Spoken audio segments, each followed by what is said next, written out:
Cherres, involucrado en el caso Encuentro, fue asesinado junto a otras 3 personas. Les contaremos quién fue Cherres. El presidente Guillermo Lasso anuncia la captura de un peligroso delincuente. Les diremos de quién se trata. ¿Qué pasa con el juicio político en contra del presidente en la Asamblea? Les contaremos lo que tiene previsto la Comisión de Fiscalización. Tras 5 días del deslave en Alausí, la búsqueda de desaparecidos continúa. Los cuerpos hallados ya son 23. Buenas noches, hoy es viernes 31 de marzo. Un asesinato múltiple se registró hoy e involucra a un personaje que era indagado por la justicia. Rubén Cherres, asesinado en Santa Elena.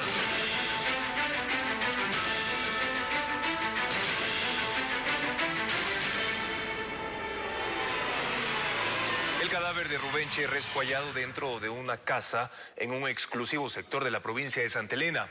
Cherres era investigado por la Fiscalía por supuestos vínculos con la mafia albanesa e implicado con el caso Encuentro. Merlin Ochoa nos informa que en el lugar también había otros 3 cuerpos maniatados. El asesinato múltiple se habría registrado durante la madrugada de este viernes dentro de esta casa ubicada en Punta Blanca, cerca de la playa en la provincia de Santa Elena. En el lugar, los agentes de criminalística encontraron los cuerpos de 3 hombres y una mujer. Ninguno portaba documentos personales. El ministro del Interior confirma la identidad de uno de ellos. A través de la identificación necrodactilar que da positivo para el cotejamiento de huellas, de que se trata de Rubén Cherres, ¿no? Eso lo tenemos confirmado. Cherres era investigado por la Fiscalía por supuestos vínculos con la mafia albanesa. Además, era implicado en el caso Encuentro. Su rostro cubierto de sangre presentaba huellas de tortura, por lo que fue necesario comprobar su identidad por medio de un estudio de huellas dactilares, según lo confirmó la policía en su cuenta en Twitter. Dentro de la casa también estaban los cuerpos de un hombre y una mujer quienes aún no han sido identificados, pero sus edades bordean los 30 años. La 4ª víctima es un guardia de seguridad. Su cadáver estaba en la garita. Se encontraba maniatado, amarrado, igual con embalaje. Entonces estamos levantando toda esa información. En la escena del crimen, los agentes también hallaron 9 restos de bala. La casa había sido arrendada por Rubén Cherres. La policía confirmó que 4 unidades técnicas y operativas están en el balneario investigando los crímenes, mientras que los cuerpos fueron trasladados hasta la morgue en Guayaquil. El nombre de Rubén Cherres tomó reconocimiento a partir de su presunta relación con el caso Encuentro, junto con Hernán Luque, exgerente de la empresa coordinadora de empresas públicas. Un informe de inteligencia que se hizo público señaló también presuntos vínculos con la mafia albanesa. Conozcamos algunos detalles adicionales. Rubén Cherres Fachoni era un empresario guayaquileño de 63 años, a quien se lo conoció públicamente luego de que se revelaran audios filtrados en los que se menciona su supuesta injerencia en las empresas públicas y su relación con el exgerente de EMCO, Hernán Luque. En una de esas grabaciones se habla incluso de un pedido de $150.000 por cargos en empresas eléctricas. A Cherres también se le acusó de tener un supuesto poder, pues en un audio señalaba la posibilidad que tenía de poner ministros. En estas conversaciones filtradas, Cherres resalta su relación con Danilo Carrera, cuñado del presidente, en lo que se ha llegado a conocer como el caso Encuentro y que está bajo investigación de la Fiscalía. A la vez, se reveló un informe de inteligencia sobre la mafia albanesa de la Unidad de Lucha contra el Tráfico de Drogas, el cual fue archivado. Se habla igualmente de Rubén Cherres, quien fue socio de un ciudadano albanés en empresas que tienen que ver con la construcción. Esta investigación fue reabierta luego por la Fiscalía. A partir de las denuncias, en enero de este año, el presidente de la República ordenó que se lo ubique para que responda ante la justicia. Se desconocía su paradero.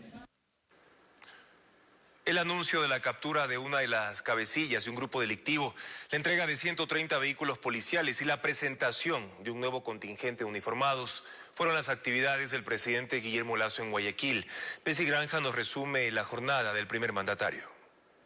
Vamos a proyectar un video. Esta vez no fueron solo autoridades policiales las que dieron los resultados de operativos en Guayaquil. Hasta el cuartel Modelo llegó el presidente Guillermo Lasso, quien anunció la captura de un cabecilla de la banda criminal Los Lobos. Este señor ha sido responsable de delitos de extorsión, de vacunas, de sicariato, de secuestro, es decir, es una persona altamente peligrosa. Dani Manuel Córdoba, alias Comandante M o alias Fuerte, fue capturado junto con otras 23 personas en la operación Gran Jericó 11. Y según el ministro del Interior, Juan Zapata, este cabecilla presenta 5 procesos por asociación ilícita. También se lo culpa del tráfico de drogas, de armas y es jefe de microtráfico de sustancias en la Sierra Centro. También el jefe de Estado lamentó el asesinato de 2 directivos de hospitales públicos. Veremos sistemas que hoy impliquen protección a los funcionarios, pero no podemos parar en la lucha contra la corrupción. No fue la única actividad del primer mandatario en Guayaquil, donde lideró el puesto de mando unificado. Este viernes también entregó 130 vehículos repotenciados y 400 uniformados que reforzarán la seguridad en la urbe. Las autoridades agregaron que este no será el último contingente policial para Guayaquil, que concentra más del 30% de muertes violentas del país.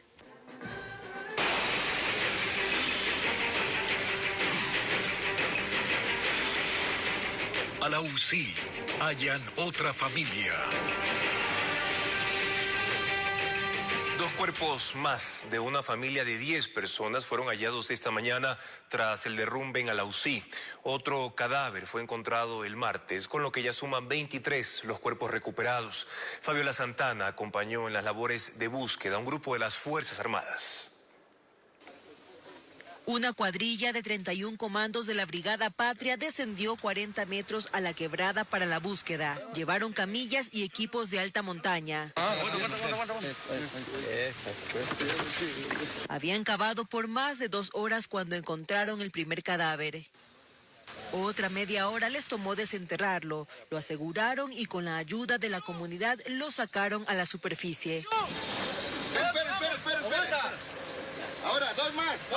Enseguida encontraron otro cuerpo que fue trasladado hasta la ambulancia de medicina legal. Se trata de una familia de 10 personas que estaba en una reunión cuando se derrumbó la montaña y arrastró la casa a la quebrada. Tuvieron una reunión familiar con todos los hijos y las esposas de los hijos y los nietitos. No nos vamos a mover aquí, yo estoy aquí una semana, tengo mi trabajo botado en Quito, pero yo no me voy a mover hasta encontrar a mi hermana y a toda mi familia. El martes ya habían recuperado un cuerpo y en otro punto a su madre. Ahora falta su hermana, cuñado y sobrinos, en total 7 personas. Esta es la quebrada donde maquinaria y rescatistas no dejan de buscar. Al filo habían varias casas que se derrumbaron junto a la montaña y hay varios cuerpos sepultados. Estamos tratando de remover todos los escombros que se encuentran en parte de la quebrada para poder localizar más víctimas. Pero detrás de este hallazgo estuvo Bob, el perro del pelotón canino de la Brigada Patria, el que un día antes alertó la presencia de cuerpos. El ejemplar se desplazó, bajó, subió y nuevamente regresó al lugar en donde están ahorita pues ya desenterrándoles las personas. Las tareas de búsqueda continuarán siempre que la lluvia lo permita, pues crece el caudal de la represa que construyeron para contener el agua mientras trabajan. Y los daños por el deslizamiento en Alausí también se reflejan en problemas en la infraestructura de alumbrado público, alcantarillado y agua potable. Nuestro corresponsal Ángel Pilatuña nos informa que más de 30 barrios reciben agua de forma pero racionada. El deslave de gran magnitud en Alausí, en la provincia de Chimborazo, generó daños al bien público. Según un informe de la Secretaría de Gestión de Riesgos, los bienes afectados son en un 60% el sistema de agua potable, en un 25% la red de alumbrado público y en un 20% el servicio de alcantarillado, mientras que la dotación del servicio de agua está restringido en 32 barrios, ubicados en su mayoría en la zona céntrica del cantón. En la noche nomás nos están dando. De ahí en el día no tenemos agua. Hay sectores que puede haber, pero por lo regular no hay agua acá. Dueños de restaurantes y locales comerciales se han visto perjudicados. El deslizamiento de gran magnitud destruyó las mangueras de la principal fuente de conducción de agua hacia los tanques de captación en un tramo de 300 metros. Llevó la conducción totalmente hacia la parte baja, entonces no se tiene ya ese abastecimiento. Únicamente estamos trabajando con un 35% del caudal con el que operan las dos plantas de tratamiento que tiene el cantón. Brian Cabezas, director de Obras Públicas del municipio de La Usí, indicó que al momento se realizan trabajos de otras vertientes de agua para mantener el servicio racionado. Hacia estas pequeñas vertientes a manera de ojo de agua para captarlas y traerlas acá hacia la planta. Es por ello que al día de hoy hemos captado alrededor de 7 litros por segundo. Aún no hay una fecha establecida para que los habitantes vuelvan a contar con el servicio de agua potable en su totalidad, pero por ahora solo recibirán de forma racionada en determinados horarios en la mañana y en la tarde. Luego de que el Consejo de Administración Legislativa, CAL, dispuso el inicio del juicio político contra el presidente de la República con base en el dictamen de la Corte Constitucional, la Comisión de Fiscalización recibió el expediente esta misma tarde. Patricio Díaz nos cuenta que la mesa legislativa sesionará con ese fin el próximo lunes. Natalia Arias Tecreo fue la única legisladora de los 7 que conforman el CAL que votó en contra de la resolución del Consejo en la que disponen el inicio del juicio político al presidente de la República. El CAL señala además en su resolución que la Comisión de Fiscalización deberá suspender de inmediato cualquier otro trámite en curso. Aunque la norma no dice que deben suspenderse el resto de procesos, sí dice el artículo 90 que debe empezar a tramitarse inmediatamente. Y así lo hizo. En sesión virtual de esta tarde, la comisión suspendió el juicio que tenía en trámite contra el secretario de Seguridad Diego Ordóñez, Paola Flores, ministra de la Mujer, y el exministro Patricio Carrillo. Porque como ustedes saben, no hay interpelantes, no hay acusación, no hay pruebas, no hay testigos, no hay nada. Y la comisión recibió esta misma tarde el expediente del juicio político. Villavicencio pidió a sus compañeros de mesa que lo revisen para poder sesionar con conocimiento claro de lo dispuesto por la Corte. Anunció que la sesión sería presencial y al estar los miembros de la comisión en sus ciudades de origen, se complicaría, dijo, que la cita sea este fin de semana. Previamente anunció que podría ser el lunes. Necesitamos mínimo 24 horas para convocar a una sesión. Y con la Corte delimita muy bien y con precisión el juicio político. Solo una acusación por el presunto delito de peculado. Les invito, colegas, a que revisemos esto. Los plazos para el proceso, 45 días, empiezan a correr en cuanto la comisión aboque conocimiento. La Corte Constitucional en su dictamen criticó la falta de prolijidad de la Asamblea Nacional y le exhortó a que actúe de forma rigurosa en el proceso durante los 45 días que se avecinan. El expresidente de la Corte, Hernán Salgado, considera que ese exhorto fue débil. Nos informa Jacqueline Rodas. La Corte Constitucional dio paso al juicio político al presidente de la República. Sin embargo, observó la falta de seriedad y reiterados errores en la solicitud de los legisladores. Además, en el dictamen dejó sentado. Esta magistratura exhorta a la Asamblea Nacional a actuar con extrema responsabilidad y en observancia de la Constitución y la ley durante el trámite de juicio político. Esta atribución bajo ningún concepto puede ser usada sin la rigurosidad debida por parte de las y los asambleístas, tomando en cuenta la naturaleza, implicaciones y consecuencias que se podrían derivar de este procedimiento para la institucionalidad del país. Pero Hernán Salgado, quien fue presidente de la Corte hasta febrero del año pasado y considera que sus ex colegas no debían dar paso al juicio político, critica el dictamen. Es muy débil el exhorto que al final hace el voto de mayoría a la Asamblea Nacional. Es muy débil. Casi nada, porque realmente vimos, los que hemos estado siguiendo este caso, vimos una actuación demasiado ligera. Se entiende que tienen asesores buenos y muchos asesores. Entonces, ¿por qué tanto error? Los 3 jueces de minoría que fueron por el archivo también señalaron los errores de los asambleístas. Carmen Corral indicó, es pertinente realizar un llamado de atención a la Asamblea Nacional por la inadecuada tramitación de la indicada solicitud desde su presentación hasta su calificación. El juez Enrique Herrería, no se puede omitir admitir que el legislativo inobservó el trámite formal. Llama profundamente la atención la poca diligencia con la que actúa. Y Teresa Núquez decidió llamar la atención a la Asamblea Nacional, particularmente al CAL, por la falta de prolijidad, claridad y las inconsistencias de sus actuaciones. Durante los 45 días que tomará el proceso de juicio político, se verá si la Asamblea toma en cuenta las observaciones y críticas de la Corte. Ecoavisa entrevistó en exclusiva al vicepresidente de la República, Alfredo Borrero. Se refirió al proceso de juicio político que afrontará el primer mandatario en la Asamblea Nacional. Paul Romero nos tiene las declaraciones del funcionario. El vicepresidente Alfredo Borrero nos recibió en su despacho la tarde de este viernes en el edificio de la vicepresidencia junto a Carondelet en el centro histórico de Quito. Se mostró predispuesto a responder las inquietudes sobre uno de los momentos más críticos que vive el gobierno tras la calificación del juicio político al presidente Guillermo Lasso.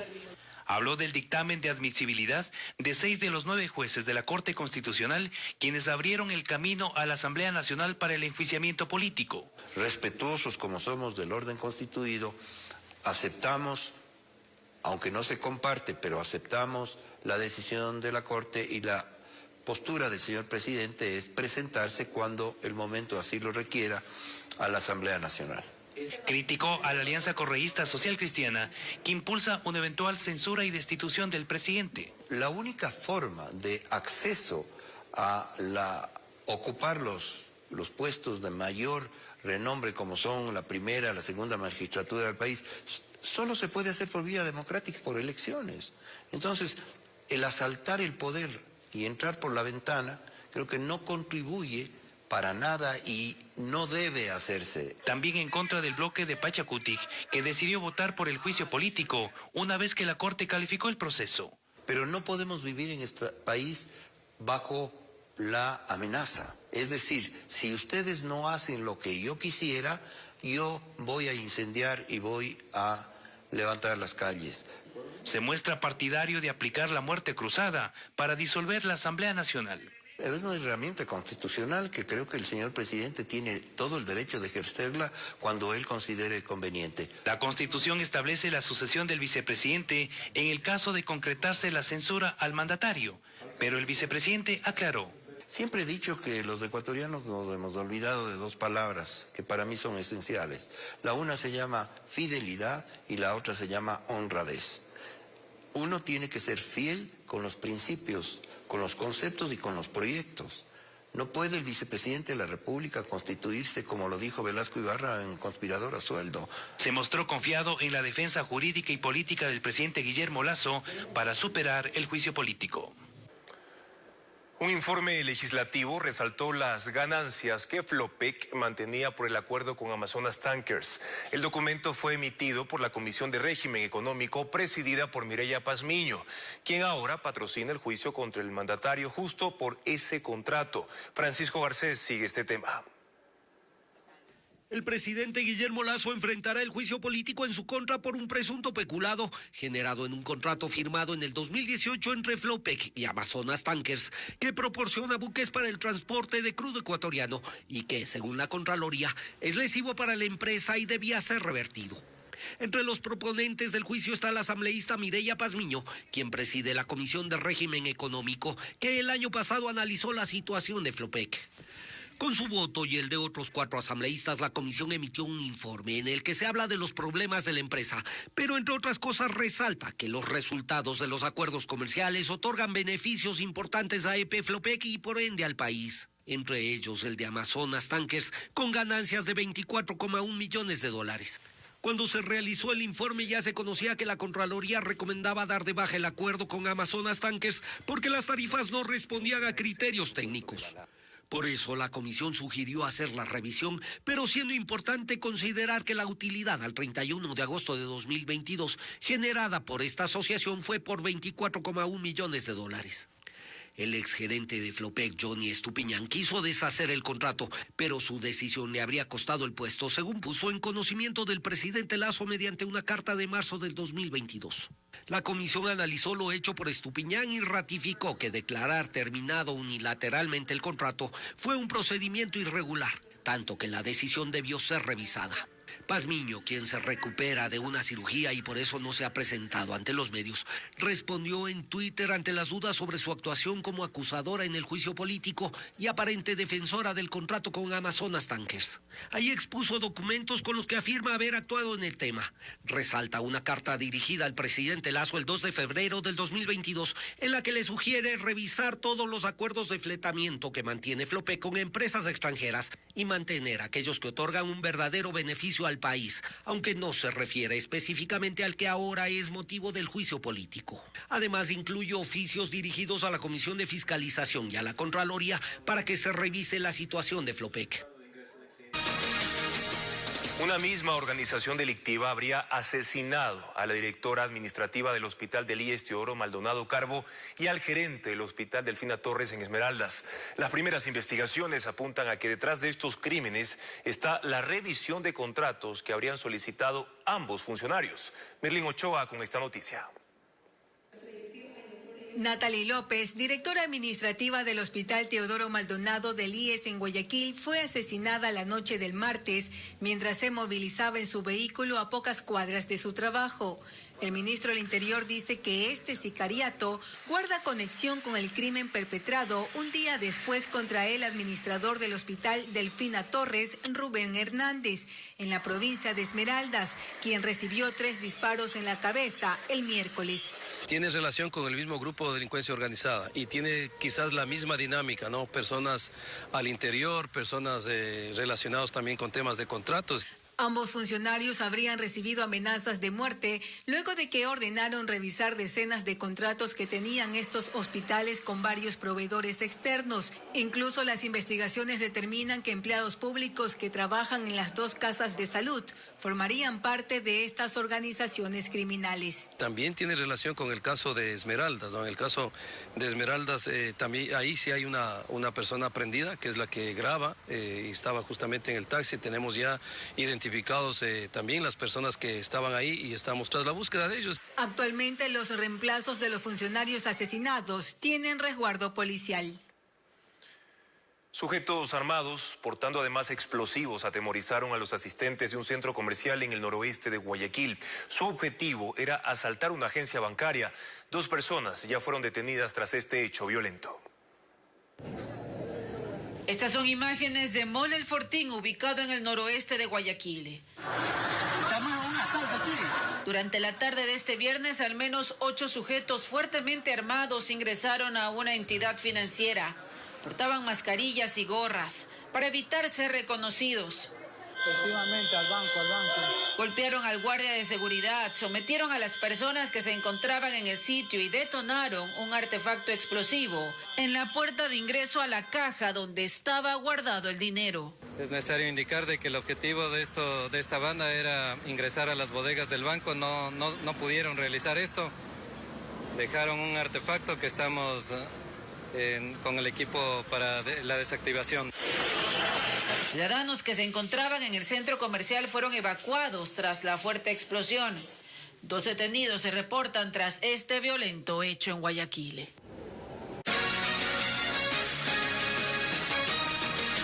Portoviejo y Manta se inundaron al mismo tiempo esta tarde tras las fuertes lluvias de las últimas horas. Hasta ahora en la capital manabita se han evacuado 6 familias por prevención, ya que estaban ubicadas en zonas de riesgo. Karen Ceballos con el informe. Un policía en su moto luchando para no ser arrastrado por la fuerte corriente es parte de las imágenes que muestran la magnitud de la inundación de esta tarde en Manta. Este hecho sucedió en la avenida 4 de noviembre en el centro de la ciudad. Además, la fuerte lluvia provocó el colapso del drenaje pluvial y el desbordamiento del río Burro. Por eso en algunos barrios como Jocay, Miraflores y Costa Azul, el agua a los habitantes les llegaba a la cintura. El alcalde Agustín Intriago confirmó en sus redes sociales que la cantidad de agua sobrepasó todo el alcantarillado y hasta los cauces de los ríos. Mientras que en Portoviejo también las calles se inundaron y en accesos como la 17 de diciembre y la calle Juan Montalvo, los vecinos colocaron cintas para cerrar el paso vehicular, ya que una vez que las aguas bajan, queda fango estancado. 40, 50 centímetros de lodo todos los días. El municipio ha focalizado los puntos críticos en la zona del Cristo Rey, Mariscal Ayacucho y el centro. Que tenemos siempre bajadas de quebradas, que todo ese sedimento llega pues al centro de la ciudad, que son alrededor de 11 cuadras. Además, en el barrio Fátima y en el San Pablo se temen por deslizamientos. De este último ya son 6 familias que han tenido que ser evacuadas este viernes desde la calle Che Guevara e instaladas en casas acogientes por prevención. Hasta el momento los COE de Portoviejo y Manta se mantienen en sesión permanente y se esperan sus resoluciones. También en Manabí se confirma la 4ª víctima mortal de este temporal. El cuerpo del adulto mayor que cayó en una alcantarilla ayer en medio de un aguacero fue encontrado esta tarde por los equipos de socorro en el río Portoviejo, a la altura de la parroquia Picuazá. El normal desarrollo de las actividades tuvo un giro en el sector de Sauces 9, en el norte de Guayaquil, un día después de la presencia de un hombre a quien le colocaron un chaleco con explosivos. Varios dueños de los locales en esa zona prefirieron no abrir sus puertas y otros trabajan, pero con nerviosismo. Bessie Granja nos informa. No es común un viernes, pero en el sector de Sauces 9 en Guayaquil, varios propietarios de negocios decidieron hoy no abrir sus puertas, mientras otros lo hicieron mucho más tarde de lo acostumbrado, porque el temor ganó. Con esta incertidumbre, preocupados, pero ¿qué nos queda? Seguir trabajando, continuar con nuestras vidas y encomendarnos. Son los efectos un día después de que un hombre apareciera la mañana de este jueves portando un chaleco con 14 tacos de emulsión explosiva. Sauces 9 es un barrio del norte de la ciudad altamente comercial por la presencia del popular mercado municipal de víveres. Al menos 100 locales funcionan en un perímetro de 3 cuadras. Uno vive con nervios en todo momento y lo importante es la seguridad. Rubén Rodríguez trabaja vendiendo envases de plástico. Dice que al llegar a su trabajo esperaba ver filas de clientes, como ocurre cada viernes. Y muchos de los clientes que venían a comprar viernes por bastante no han venido mucho. Mientras el local de venta de joyas y donde labora el denominado hombre bomba, víctima de secuestro, quitó las joyas de las vitrinas y nadie quiso pronunciarse sobre lo ocurrido. Quien sí lo hizo fue el comandante general de policía, Fausto Salinas, quien confirmó que por este caso hay un detenido. Él tendría su participación en el uso y manejo del vehículo y sería parte de un grupo criminal, específicamente los Tiguerones. En el operativo, la policía retuvo también 2 vehículos, un chaleco antibalas, municiones y un celular. Mientras las investigaciones avanzan para esclarecer este caso, nunca antes visto en Ecuador. Un atroz crimen se registró este viernes en Guayas. Se encontró la cabeza de un hombre en una calle del cantón Simón Bolívar. Los restos tenían un panfleto con amenazas. La policía indicó que el cuerpo de la víctima fue abandonado en la vía El Guayabo, en Babahoyo, provincia de Los Ríos. El cadáver estaba calcinado y se presume que este hecho violento estaría vinculado a las extorsiones. 3 accidentes de tránsito se registraron en menos de 5 horas en las provincias de Guayas y Azuay. En uno de los siniestros, 5 miembros de una familia murieron tras ser aplastados por la plataforma de un tráiler. Merlin Ochoa nos amplía. Convertido en chatarra, así quedó un camión en el kilómetro 51 de la vía Cuenca-Girón Pasaje, tras un accidente de tránsito registrado esta madrugada. Según un agente, 5 miembros de una familia murieron aplastados. Entre ellos está un niño de 1 año de edad. Las autoridades indicaron que las víctimas iban en la parte delantera del vehículo, que transportaba decenas de sacos con vegetales. El conductor perdió pista al tomar una curva y se volcó. La estructura metálica cayó sobre los pasajeros. Se ha ido los frenos, viene desde arriba frenando y ya no puede frenar. Eso creo que ha sido el accidente. Los fallecidos eran del cantón Saraguro en Loja e iban a Santa Isabel en Azuay para vender legumbres. A los brigadistas del Cuerpo de Bomberos de Girón les tomó 3 horas sacar los cadáveres. Los familiares de las víctimas durante la mañana intentaron recuperar algo de los víveres que llevaba el carro. Otro Otro accidente se reportó en la vía Guayaquil-Salinas durante la madrugada. Un tráiler perdió pista y se volcó a un costado de la carretera, mientras que en la vía Durán-Yaguachi, en Guayas, el conductor de un bus resultó herido tras chocarse con otro vehículo. En lo que va del año, las autoridades contabilizan 151 personas fallecidas en siniestros de tránsito a escala nacional. El 24 de marzo presentamos un informe sobre la situación de las estructuras en la terminal de Cuenca respecto a las esferas de almacenamiento de gas licuado de petróleo. Se dijo que la constructora Odebrecht no llevó a cabo un estudio de suelos. Debimos decir, citando lo expuesto por la Contraloría General del Estado en su auditoría de 2020, que Odebrecht no determinó, mediante análisis complementarios a los estudios y diseños entregados por Petroecuador, las condiciones del suelo y la capacidad portante de las plataformas. Hacemos la rectificación solicitada. El Banco Central actualiza su previsión sobre la economía de Ecuador. Considera que crecerá menos en este año, sobre todo por una reducción en la exportación de petróleo. Pero también hay otras razones que podrían incidir en la situación económica durante este año. Aquí un informe. La economía ecuatoriana en este año crecerá, pero menos que en 2022. Según el análisis del Banco Central, la institución preveía que la economía de Ecuador en 2023 iba a crecer en 3.1%. Sin embargo, anunciaron una nueva proyección con una cifra menor de crecimiento, 2.6%. El gerente del Banco Central, Guillermo Avellán, explicó una de las principales razones. Por una reducción de las exportaciones petroleras que corresponden alrededor de un 10% según lo que se tenía previsto anteriormente. Afirmó que en 2022 la producción petrolera fue de al menos 188 millones de barriles, pero en este año se proyecta una producción de unos 178 millones. El funcionario precisó además que hay otros factores que podrían incidir en un menor crecimiento económico en Ecuador durante 2023 relacionados a la coyuntura. Evidentemente las tensiones políticas es un riesgo que tiene identificado el Banco Central del Ecuador. Es importante comprender cómo pudiera afectar las tensiones políticas y paralizaciones que el año pasado tuvieron un costo total de 1.115 millones. Hay dos canales que claramente se pudieran ver afectados. El primero es la inversión y el consumo de los hogares en caso que se materialicen paralizaciones. Respecto a la temporada invernal, es algo que, como menciono, lo estamos cuantificando. En 6 meses, el Banco Central actualizará nuevamente su proyección de crecimiento económico para Ecuador, dependiendo de los acontecimientos que se generen en ese periodo.